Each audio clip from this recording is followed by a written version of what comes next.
A friend of mine asked me a question once, a question I've been thinking about for a while now.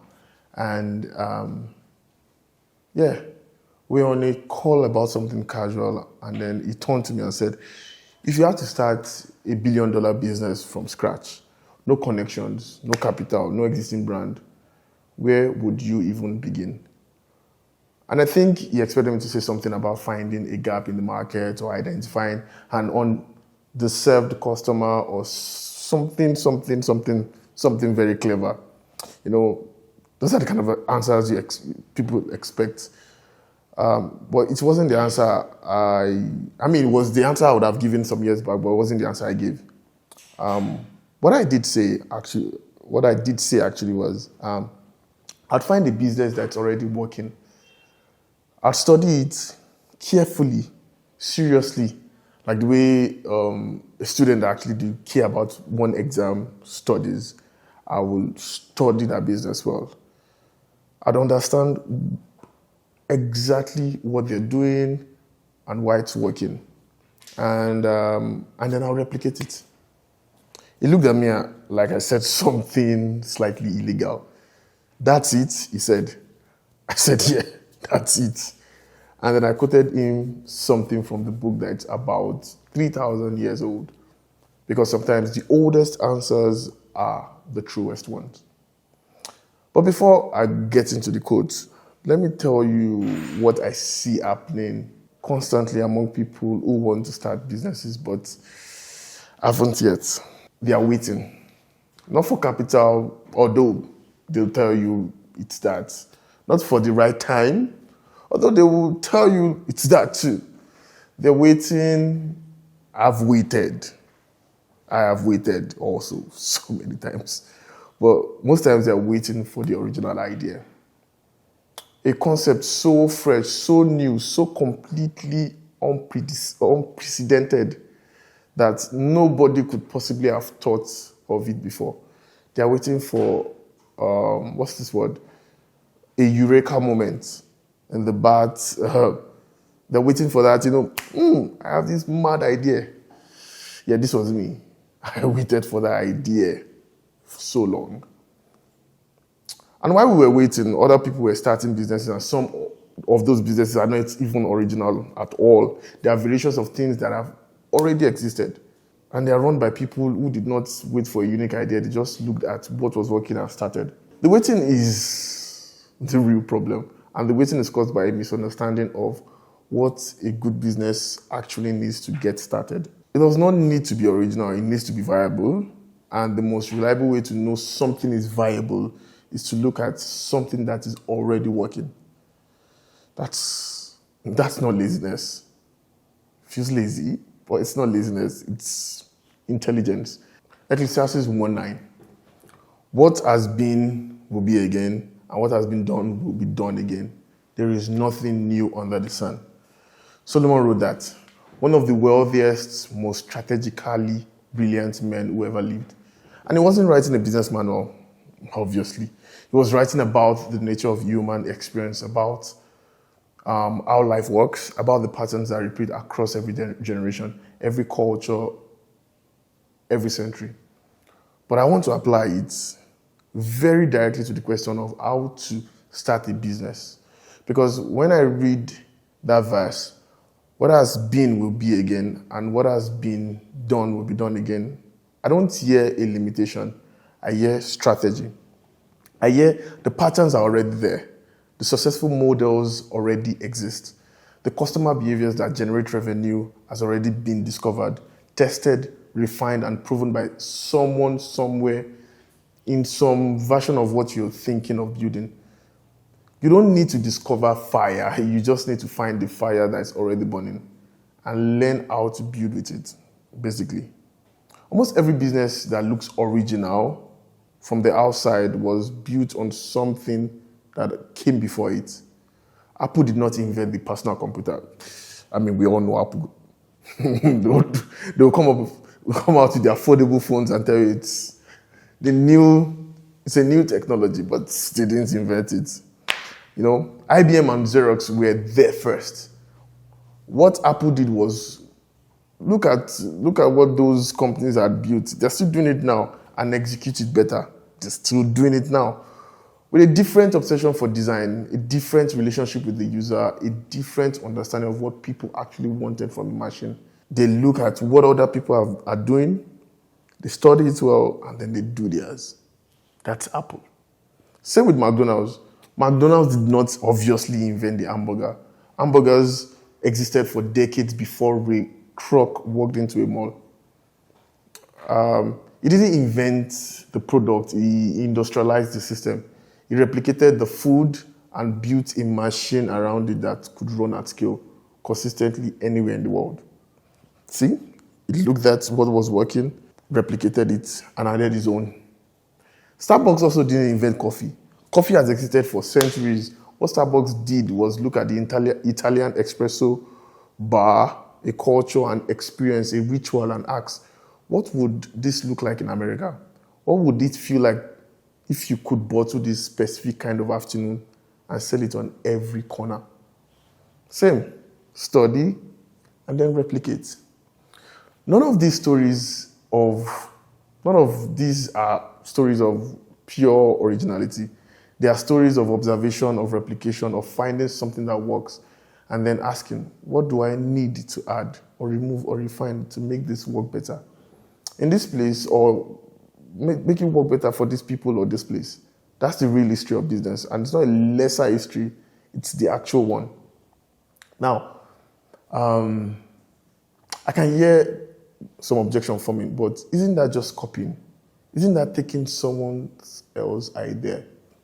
Let me be very precise. Because the decision, it's completely different. Copying a specific product and pretending it's yours, that's stealing. You're a thief. I'm not telling you to do that. But replicating a model, a proven way of serving a customer, a validated approach to a market, a business structure that has demonstrated it can generate revenue, that's not theft. That's not stealing. That is how industries work. That is how cities are built.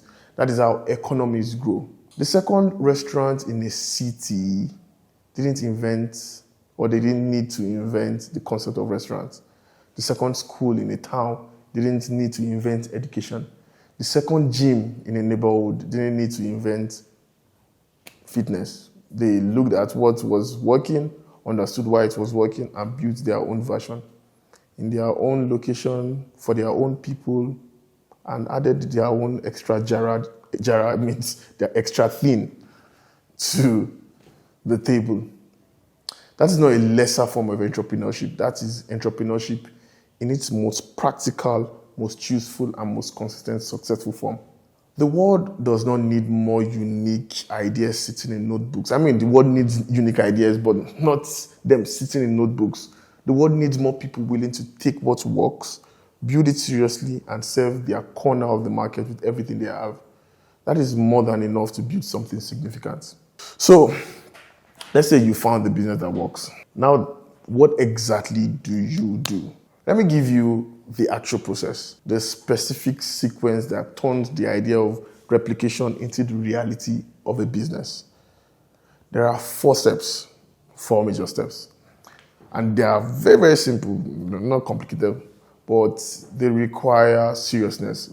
Everything requires seriousness and intentionality. And most people skip at least 2 of these steps, and which is one of the reasons why they don't get any results. The first step is to find a business that is already working. Now, we said you found a business, but it's still the first step.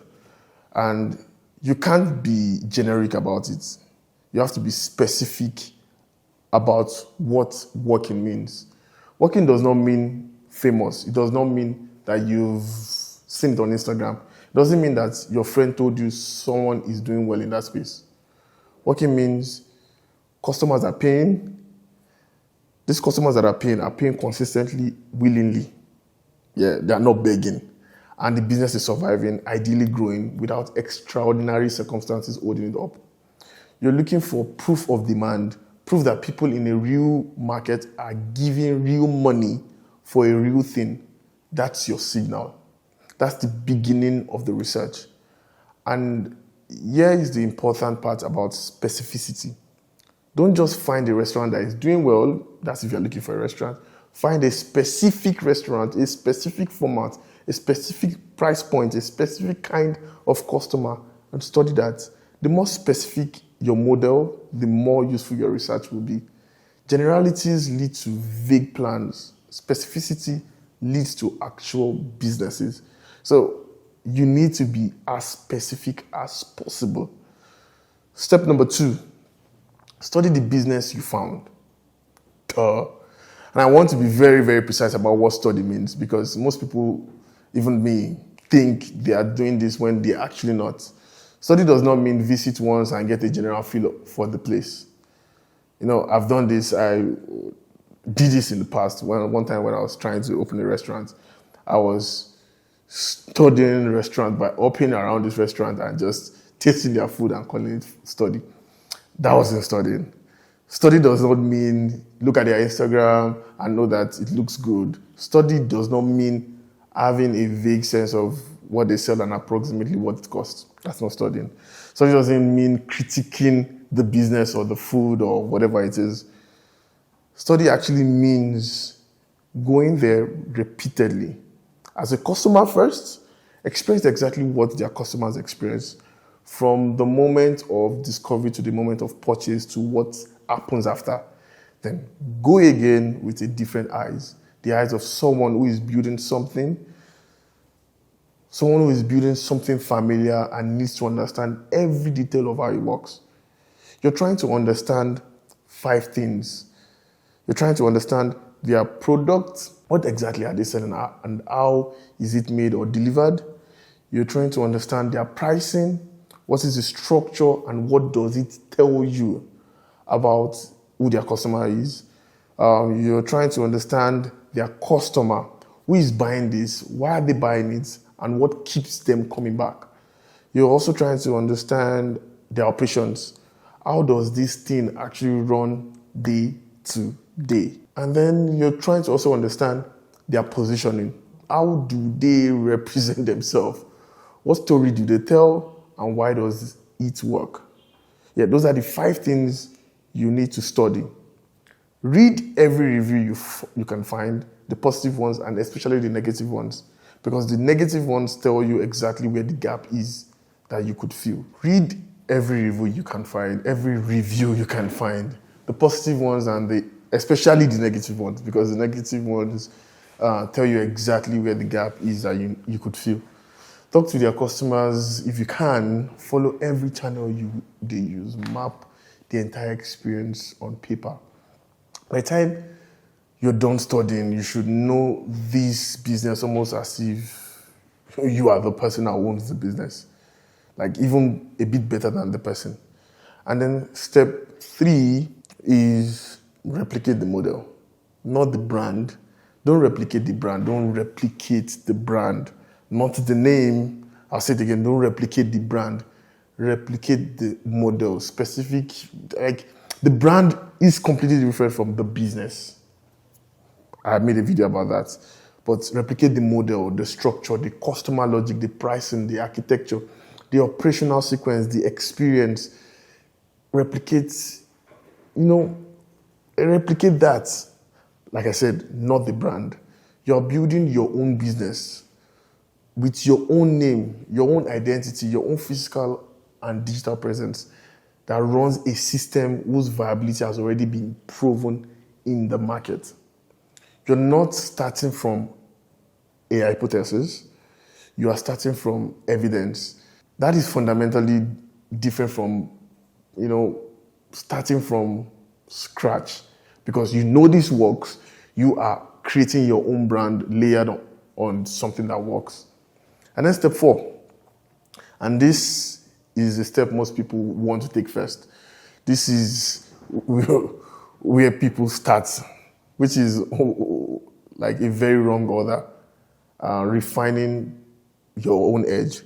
Once you are operating the model, once you have the real customers, real feedback, real revenue, real experience of what it actually takes to run this kind of business, you will start to see things. You definitely will see. You'll see gaps the original model doesn't feel, improvements that are obvious once you are inside, customer needs that your specific context, location, or audience makes you better placed to serve those than anyone else. Yeah? This is where differentiation becomes real. Not when it's a plan on paper, when it's a response, but when it's a response to reality. When you understand the model from the inside, you can see clearly where your specific version of it could be better. You first need to replicate and then refine from understanding. Replicate first, then refine from understanding. Let me make something a bit more concrete. Let me make this a little bit more concrete. Let me show you this working, not like, let me show you like some examples. Think about the growth in the bespoke tailoring business in the West Africa. There was a time when the highest end ready-to-wear fashion was imported, especially from my country. If you wanted something elevated, you looked outside the continent, and then tailors started studying those references, the cost, the construction, the fabric choices, the presentation. They didn't invent those techniques, they replicated them. And then they brought something the imports couldn't: speed, personalization, cultural relevance, a price point that made sense for the market. Now, today, some of the most celebrated fashion coming out of Nigeria, Ghana, Kenya, Kigali, Senegal is built on that exact model. Not original in structure, but extraordinary in execution and context. Think about the quick service restaurant wave across Nairobi, Accra, Lagos. Entrepreneurs who looked at the McDonald's model, the counter, the limited menu, the speed, the consistency, and said, what does it look like for our own food, for our ingredients, for our customers who need lunch in 15 minutes and want something familiar and good? They didn't invent fast food. They replicated the model and filled it with local content, and it's working consistently, profitably, scalably. Think about Vuba, Rwanda's e-commerce platform. Amazon existed. The model was proven. What Vuba did was take that proven model and build the infrastructure to make it work in the Rwanda market. With local payment systems, local logistics solutions, local merchant relationships. Not original in concept, entirely original in execution. And here's what I want you to see in all of these examples. These are not just businesses, but the pattern underneath them. What I want you to see is not just the businesses, but the pattern beneath them.